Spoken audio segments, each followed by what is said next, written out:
안녕하세요. 반세요 목사입니다. 오늘은 레위기 13장 40절에서 59절 말씀 같이 함께 묵상하겠습니다. 저는 어제 저희 큰딸 혜빈이와 함께 저녁에 데이트를 했어요. 학교를 끝나고 우리 혜빈이를 데리러 가는 길에 오랜만에 같이 한번 저녁 식사해야겠다 생각하고 함께 손잡고 교회 근처에 있는 식당에서 함께 교제했습니다. 오랜만에 딸아이와 학교 생활은 어떤지, 중학교 생활은 잘 적응하고 있는지 이런저런 이야기를 같이 나누면서 좋은 시간을 가졌는데요. 오늘 우리의 말씀의 묵상이 그런 시간이 되었으면 좋겠습니다. 하나님의 마음도 듣고 또 우리의 생각도 하나님께 아뢰고 말이죠. 여러분, 다른 것과 틀린 것은 구분되어야 합니다. 사람들은 나와 다른 사람을 보면 그 사람은 어떤가 생각하고 판단하고 혹은 정죄까지 하곤 하는데요. 그래서 우리는 실수를 주기도 하고 또 반대로 상처를 입기도 합니다. 특별히 레위기 13장에서는 악성 피부병에 걸린 환자들에 대한 상태를 제사장이 면밀하게 살필 것을 다루죠. 중요한 것은 이 제사장이 환자를 자세히 관찰해보고 그것이 병으로 확인된다면 부정하다라고 선언을 해야 해요. 여러분, 내가 부정하다라고 선언받게 되면 그 사람의 마음은 어땠을까요? 나는 이제 부정한 사람이 되는 거잖아요. 그는 공동체는 물론 가족은 물론 회막에서 나와 함께 예배할 수도 없습니다. 그는 격리 생활을 해야 했죠. 그만큼 제사장의 진단은 아주 신중해야 합니다. 오늘 본문 44절에서 46절까지의 이야기를 제가 한번 읽어볼게요. 개정성경으로 한번 읽어볼게요. 이는 나병 환자라 부정하니 제사장이 그를 확실히 부정하다고 할 것은 그 환부가 머리에 있음이니라. 나병 환자는 옷을 찢고 머리를 풀며 윈 입술을 가리고 외치기를 부정하다 부정하다 할 것이요 병 있는 날 동안은 늘 부정할 것이라. 그가 부정한즉 혼자 살되 진영 밖에서 살지니라. 제사장이 확실히 부정하다고 정의하게 되면 그는 옷을 찢고 머리를 풀며 윗입술을 가리고 외치는 거예요. 나는 부정하다. 나는 부정하다. 얼마나 비참한 순간이에요. 원하지 않았던 피부병으로 해서 그는 부정한 사람이 됩니다. 그리고 병이 있는 날 동안 그는 부정한 사람입니다. 특별히 본문에는 머리털이 빠지는 피부병을 설명하고 있어요. 여러분, 머리털이 빠진다고 반드시 피부병은 아니겠죠? 그래서 제사장은 불그스름한 색점이 나타나는 그 점까지 함부로 악성 피부병이라고 진단해서는 안 됩니다. 다만 머리털이 빠지는 것은 머리에 발생한 일종의 나병의 초기 증세일 수 있기 때문에 제사장은 섬세하게 관찰해야 할 것입니다. 하나님은 44절에 제사장이 확실하게 살필 것을 다시 한번 요청합니다. 어쩌면 그 한 사람이 바로 제사장의 이 한 고백으로 자신의 인생의 앞날이 결정되는 엄청난 책임과 권한이 주어진 것이죠. 여러분, 흥미로운 것은 베드로전서 2장 9절에 우리에게 뭐라고 말씀하는지 아세요?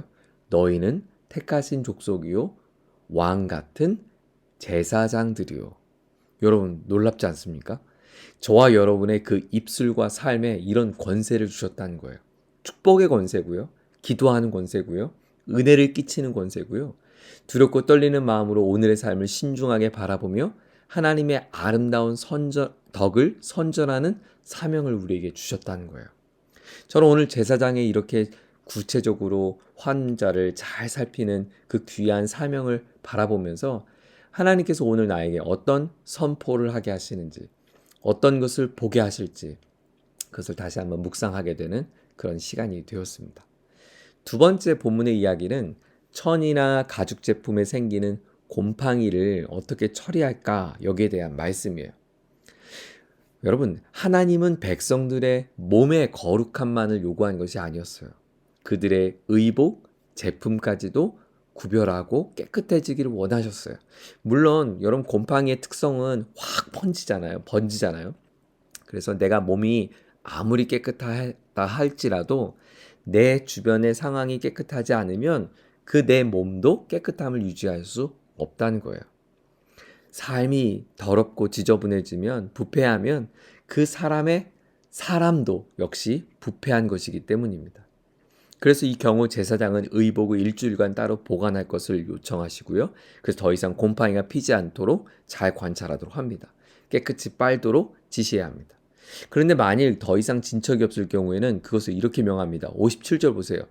그 의복의 날에나 시에나 가죽으로 만든 모든 것에 색점이 여전히 보이면 재발하는 것이니 너는 그 색점이 있는 것을 불사를 해. 불사를. 아무리 좋은 것이어도 아무리 아끼는 것이어도 불살라야 합니다. 가차 없이 불태워야 합니다. 여기에는 타협이 있을 수 없습니다. 여러분, 우리 삶에 방해하는 그거를 내가 끌어안고 있다면, 덮어놓고 있다면 안 돼요. 그것이 우리를 결코 무너지게 할 것입니다. 아깝지만, 억울하지만, 속상하지만 여기에 타협이 있을 수는 없어요. 깨끗이 불살라야 합니다. 우리의 취미도요. 혹은 우리의 친구들도 마찬가지예요. 저는 사실 예수님을 인격적으로 만난 뒤에 가장 힘들었던 것이 저의 친구들을 끊는 것이었어요.